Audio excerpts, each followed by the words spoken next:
இங்க ஹீரோ ஒரு ஃபிளாட்ஸ்ல house கீப்பிங்கா work பண்ணிட்டு இருக்கான். ஆனா அவங்க வீட்ல எல்லாம் ஐடி வேலை செய்யறேன்னு சொல்றாங்க. அதை கேட்டதுமே அவங்க அம்மா ஒரு இடத்துல பொண்ணு பாக்குறேன்னு சொல்லிட்டு இவங்களை கூட்டிட்டு போறாங்க. அப்ப ஆட்டோல போகும்போது இவன் வேலை செய்யற ஃபிளாட்ஸ்க்கு எதிராவே டீசல் இல்லாம நின்னு போயிடுது. அதனால வேற வழி இல்லாம அந்த ஃபிளாட்ஸ் கிட்ட நிக்கிறாங்க. அப்போ செக்யூரிட்டி வந்து இவனை பார்த்ததுமே கண்டுபிடிச்சாரு. அப்ப அவர்கிட்ட ஏதோ பேசி சமாளிக்கிறான். அவரும் புரிஞ்சுக்கிட்டாங்கன்னு போயிடாரு. அப்பன்னு பார்த்தா அந்த பொண்ணு ஃபிளாட்ஸ்ல இருந்து வெளியே வந்துறா. இவனை பார்த்ததுமே பேச ஆரம்பிச்சிடறா.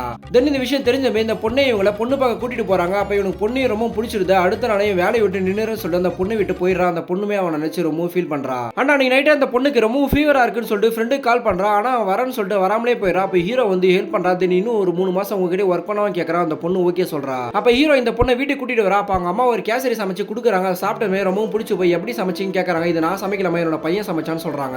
ஆக்சுவலா காலேஜ் படிக்கும்போது இதே டேஸ்ட்லயே அவங்க ஃப்ரெண்டு கொடுத்தாங்கன்னு சொல்லிட்டு கேசரி சாப்பிட்டு இருப்பா. இப்பதான் இவனுக்கு ஹீரோ மேலே சந்தேகம் வந்து அந்த பொண்ணு கிட்டே கேட்டு பாக்குறா. அப்பதான் இந்த பொண்ணு காலேஜ் படிக்கும்போது லாஸ்ட் 3 மாசம் உங்க அம்மா அப்பா யூகே போயிட்டாங்கன்னு சொல்லிட்டு வெளியில சாப்பிடணும்னு சொல்லிட்டு ரொம்ப ஃபீல் பண்ணா. அவன் கேட்டுட்டு அவனே சமைச்சு கொண்டு வந்து கொடுத்தான்னு சொல்றாங்க. அதை கேட்டதுமே சந்தோஷப்பட்டு ஹீரோவை கட்டிப்பிடிச்சு லவ் யூ சொல்லி பெஸ்ட்னு சொல்ல வரா. ஆனா இவன் பாதியிலே லவ் நினைச்சுக்கிட்டு அங்க இருந்து கிளம்பிடுறான். தென் இவன் வீட்டுல பார்த்த பொண்ணை நான் ஏற்கனவே ஒரு பொண்ணு லவ் பண்றான், அதனால இந்த கல்யாணம் வேணாம்னு சொல்லிட்டு நிறுத்திடுறான். அப்பான்னு பார்த்து இந்த பொண்ணு கூட வேலை செய்யற பையன் கிட்ட ப்ரப்போஸ் பண்ணிடுறா.